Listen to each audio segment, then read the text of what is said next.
Hey, so I have a friend named Jake, and Jake, quite honestly, one of the weirdest people I've ever met, but also one of the funniest people I've ever met. And Jake likes to play this game, and he introduced me to it this summer. We have iPhone users in the room. If you have an iPhone, just raise your hand, okay? iPhone users in the room. iPhone provides you with this really cool functionality. It's called AirDrop. AirDrop. I don't know if you've used AirDrop before. Here's what AirDrop allows you to do. If you have your Wi-Fi and your Bluetooth enabled, you can choose to send any type of data, a photo, a document, something along those lines, to anyone else who has their AirDrop enabled. They don't even have to be somebody that you know their phone number. It's whoever's in a close proximity. You can AirDrop something to them. So if you want to try this out, you could go turn on your AirDrop. But here's what Jake likes to do, and this is where it really gets fun. Jake likes to see, okay, around me right now, who has their AirDrop on?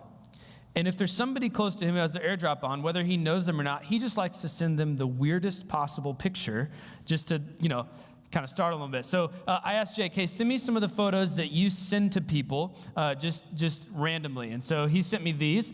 You might just get a series of photos of Pumbaa from The Lion King, all right? You're like, who is sending me photos of Pumbaa from The Lion King? You might get a photo of a really weird entrance into Chick-fil-A, all right? You might get that from Jake. Here's where it really gets strange. He might send this to you. Help, I've fallen for you and I can't get up, okay? So anyway, Jake's a pretty weird guy. He likes to do this. So I started doing this too, and I've collected just a few photos that I like to send to people as well. I saw this online the other day. It's a mobile baptismal, just a truck that drives around, and you can apparently approach it and become baptized, and looks like there's all kinds of helpful and grace-filled signs. Okay, also, I think my new favorite is just this next picture, which is a really sad picture of Joe eating ice cream. Just kind of pondering everything about his life while staring at an ice cream bar. So we've been in our series called Legends, and we're going to talk about Ruth today. We're going to finish the story of Ruth. And I share this AirDrop illustration because what I want us to understand is this. Where we allow access, where you and I allow access into our lives, we will receive input. If you have your AirDrop on, anybody can send you anything. In our lives, wherever you have allowed access, you will receive input, whether you asked for that input or not. And so today we're gonna talk about that and how Ruth handles that and approaches that concept. Let me recap just briefly for us where we've been in this story of Ruth. And first of all, I need to say, Josiah preached an awesome message last week, and I sat there the whole time thinking, I have to follow that. I have to get on stage next week and follow that. But I also need to thank Josiah and Joe for combined preaching one total chapter of a 4-chapter book and leaving 3 of them for me to preach in the next 20 minutes. So, thank you. All right. Here's where we've been. There's this guy named Elimelech. Elimelech has a family, and they live in Bethlehem in Israel. And Israel is experiencing a very severe, a very harsh famine. And because of that, Elimelech decides, listen, I need to take matters into my own hands, and I'm going to leave this land that God has instructed me to live in, and I'm going to go live in a place called Moab. And while he's in Moab, he gives his sons, Mahlon and Chilion, to Moabite women to be married. But what happens to Elimelech and his sons is this. They receive the punishment for their decision to leave the land that God had given them. And so Elimelech and both of his sons die, and they leave Naomi and Orpah and Ruth all widowed. Now, we've been in some pretty dark moments in the very first chapter of this book, but as Commissioner Gordon says in The Dark Night, the night is always darkest just before the dawn. And today we get to experience the hope of a Redeemer entering the story of Ruth. And hopefully you will experience that hope in your own life. A couple things that I love about Ruth is, as Josiah mentioned last week, she chooses, even though Naomi tries to send Orpah and Ruth back to their home as she's journeying back to Bethlehem, Ruth chooses to embrace Naomi and make the journey with her. She chooses to counteract her suffering by living a life of service. Here's another thing that I love about Ruth. Her story is proof that where your story started does not have to be where it stays. At the end of chapter 1, we read this very incredible line. It says this: Naomi returned from Moab, accompanied by her daughter-in-law Ruth, the young Moabite woman, And they arrived in Bethlehem in late spring at the beginning of the barley harvest. And you're thinking, okay, big deal. Here's what I see. The obedience of Naomi and Ruth is immediately met by God's blessing. There was no food in Israel the whole time they were living in Moab. And Naomi hears that maybe God is once again rewarding his people. And so she makes the journey back with no confirmation, simply hearing that he has brought food to his people. And they choose to obey. They choose to just say, okay, God, where you are, we will go. And some of us today, I haven't even preached 80% of my message yet, but you just needed to hear this. Just obey God. Just obey him. Wherever he's asked you to be faithful with whatever he's asked you to be faithful with, you just need to posture yourself in obedience to him. Some of us have some Moab moments in our lives where we've said, I know what's best. I know what's best for me. I know what's best for my money. I know what's best for my kids. I know what's best for my legacy. And we've taken ourselves into Moab and said, God, this is what's best for me. And you just need to start to obey him.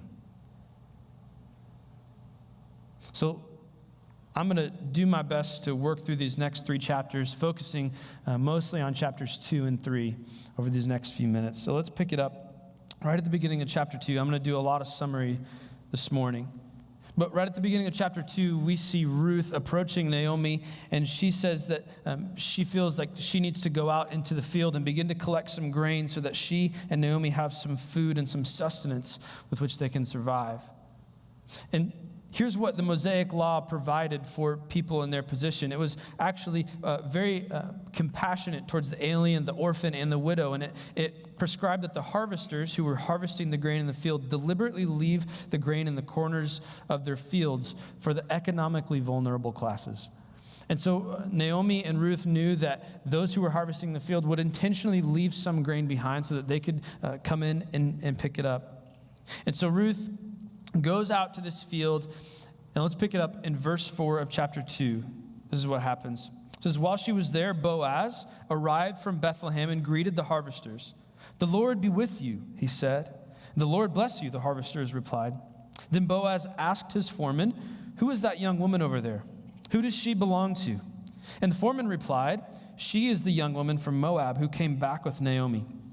She asked me this morning if she could gather grain behind the harvesters, and she has been hard at work ever since, except for a few minutes of rest in the shelter.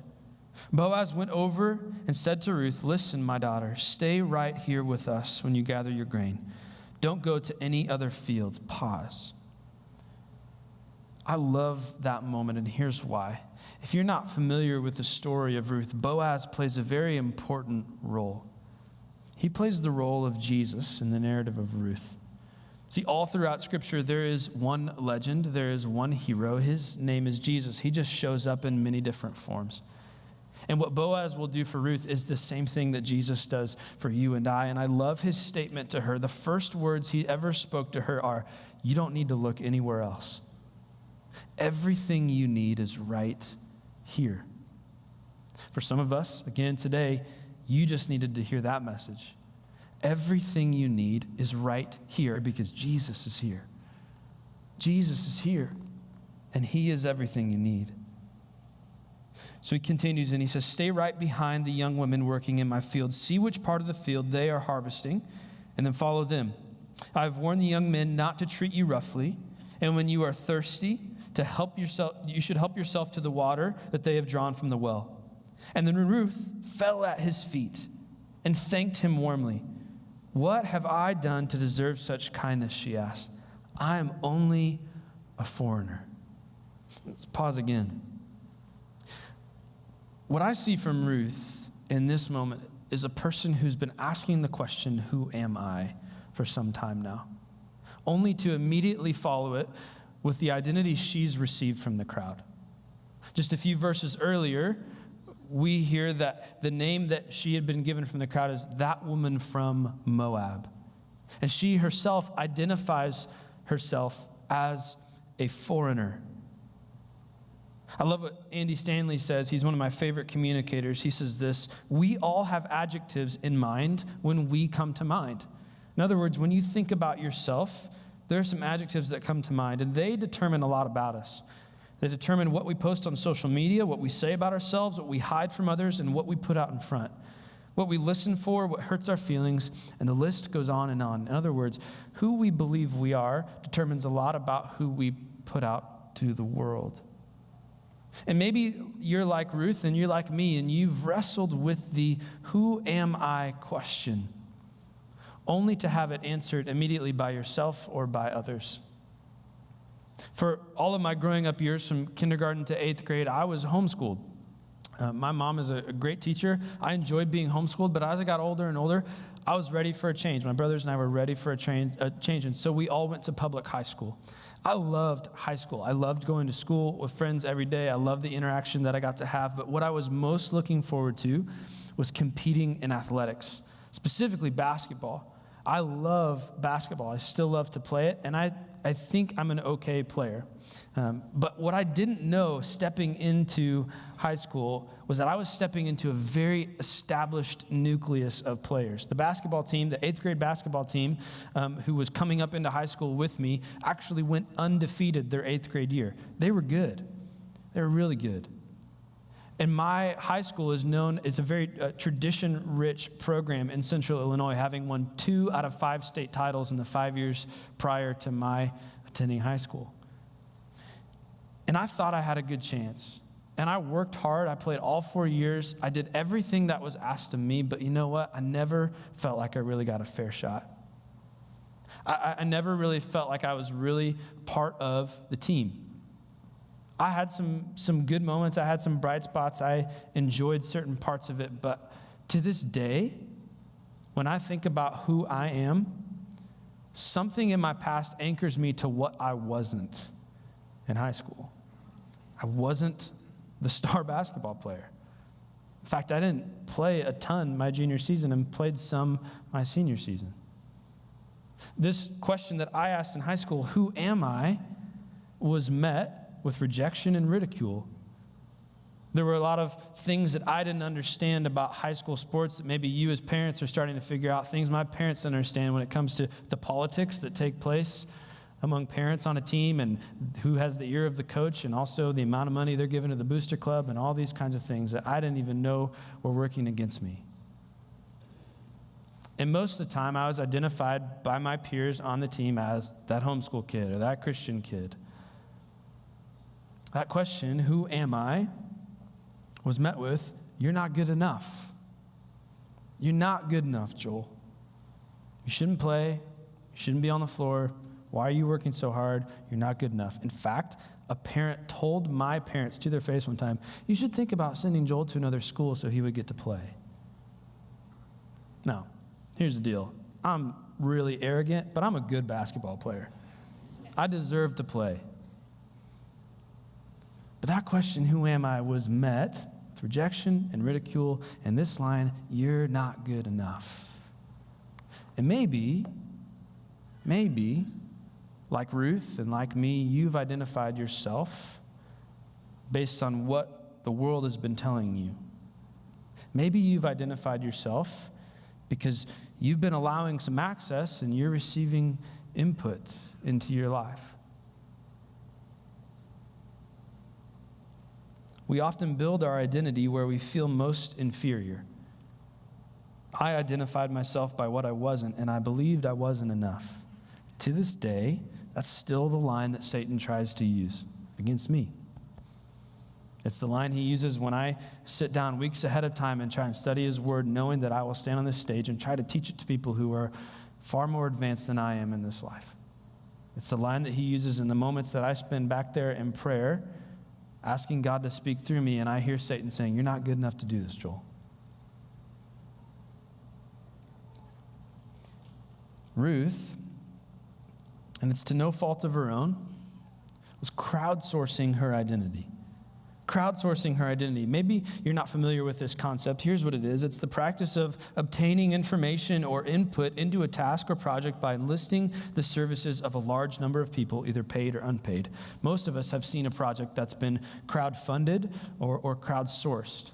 Now, here's where crowdsourcing can go wrong, and here's a point I want to make. The Natural Environment Research Council, which is a British government agency, created a state-of-the-art piece of technology that would search the depths of the ocean floor, and just recently it actually came back with unprecedented data about the ocean floor, remarkable things. But here's what they did. They decided, hey, we're gonna do something fun. We're gonna allow the public to name this state-of-the-art piece of equipment. And so they allowed people to submit votes, and then they took the highest vote getters and they voted on them again. And actually, they named this state-of-the-art piece of equipment, you'll see it on the side, Bodie McBoatface. Okay, this is the actual name of one of the most advanced pieces of technology in the world. Bodie McBoatface.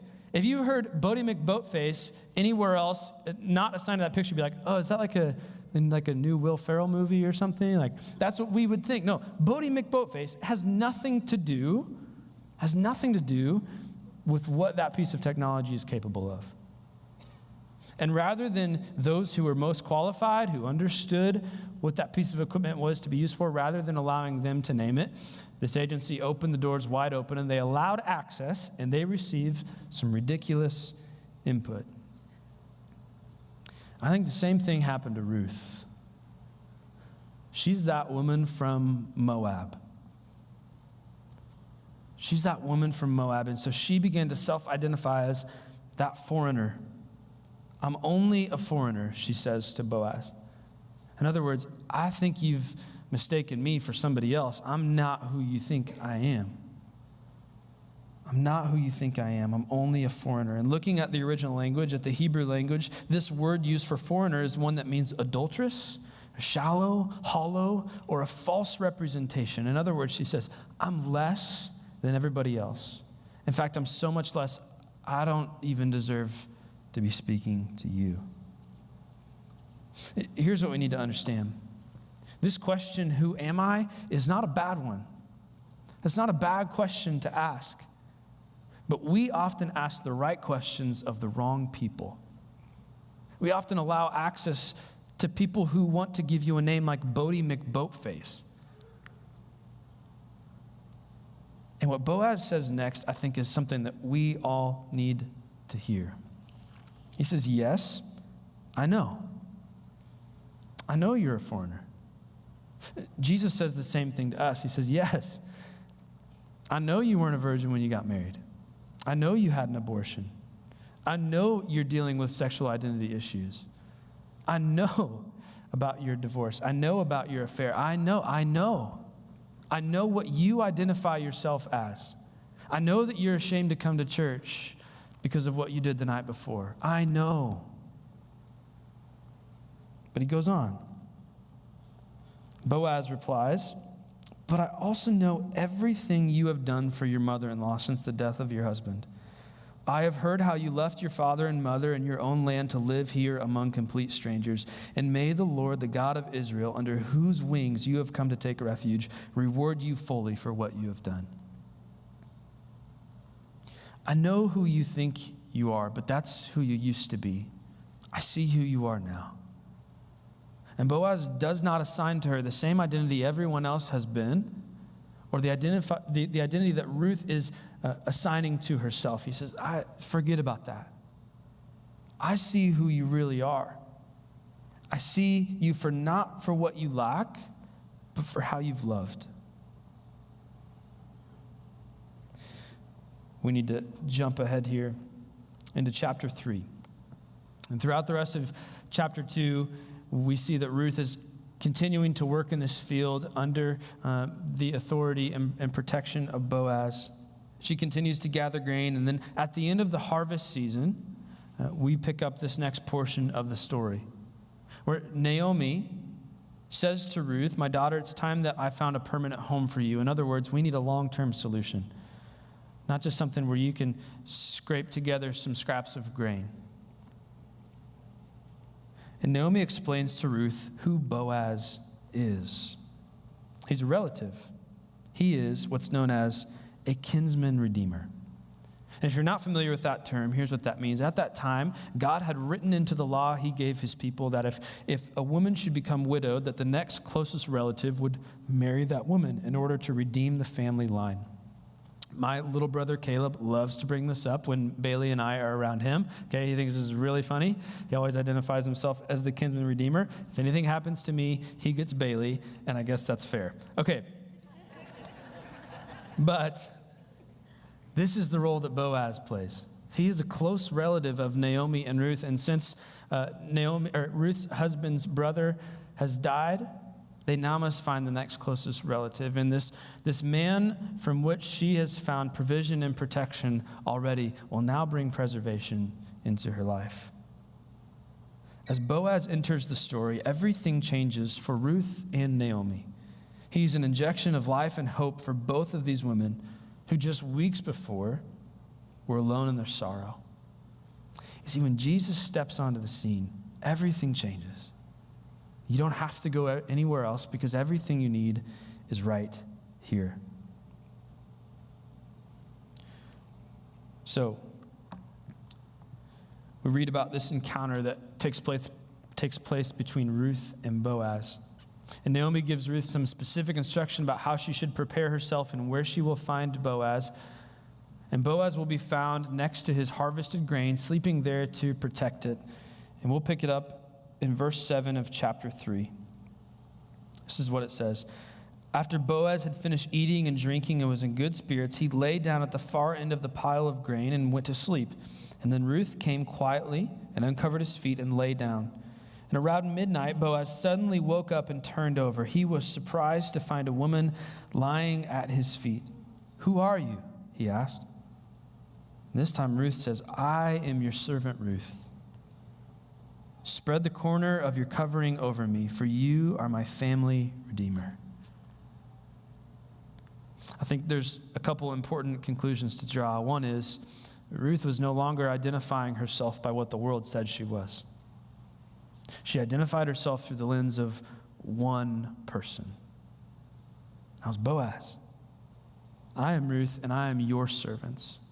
I'm not some woman from Moab. I'm your servant." And there are some of us in here today, we really struggle with this identity thing. Who am I? Who am I? We do this all the time, and we crowdsource our identity constantly with this device. As fun as AirDrop is, this is also the devil in your pocket. We throw things out there on social media all the time, all the while asking this question, who am I, who am I, who am I? Do they like it? Double tap it, retweet it, repeat it, share it, save it, screenshot it. Like, who am I?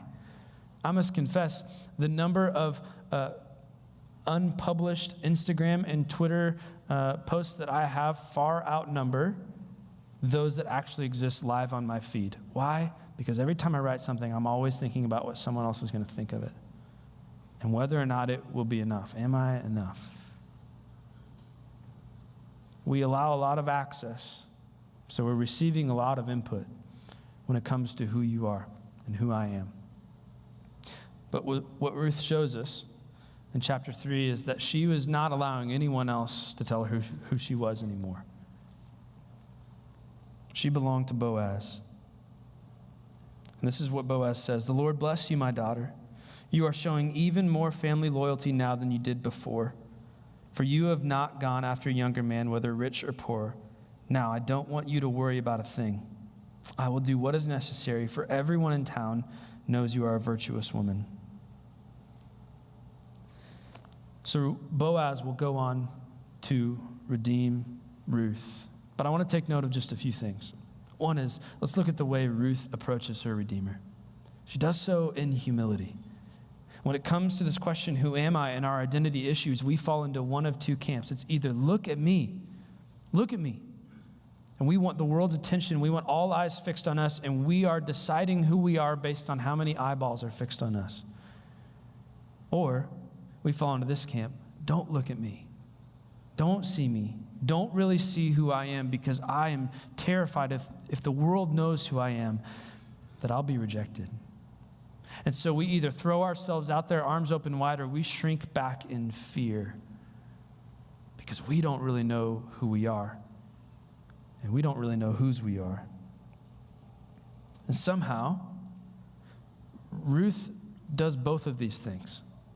This humble approach is simultaneously not drawing attention to herself. She comes to the feet of Boaz as to maintain him as the focal point. You are the Redeemer. The role that you play in this is far greater than the one that I play in this. And so she goes to his feet, but she also says, see everything about me. Know everything about me. And the roles are reversed. It's no longer Ruth saying, who do you think I am? And giving herself an identity. It's Boaz now saying, who are you? And Ruth responds, it's Ruth, and I'm your servant. And I think some of us here today, we've allowed a lot of access, and so we're receiving a lot of input, and we've determined who we are based on that input. Here's what I think we should know.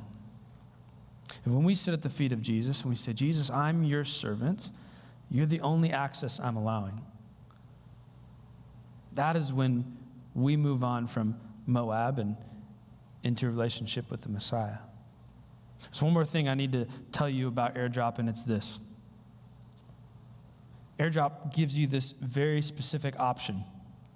You can throw your access wide open, and you can give everyone access to AirDrop you something. I think we have one more picture. Or you can choose contacts only. In other words, I'm only giving certain people permission to share things with me. And for many of us, we've thrown the door wide open. We're an AirDrop with everyone kind of person, and because of that, there's a lot of pain, there's a lot of struggle, there's a lot of sin in our lives. Here's what Jesus wants you to hear. If we bring ourselves humbly to him and we say, hey, I'm Joel, and I'm your servant.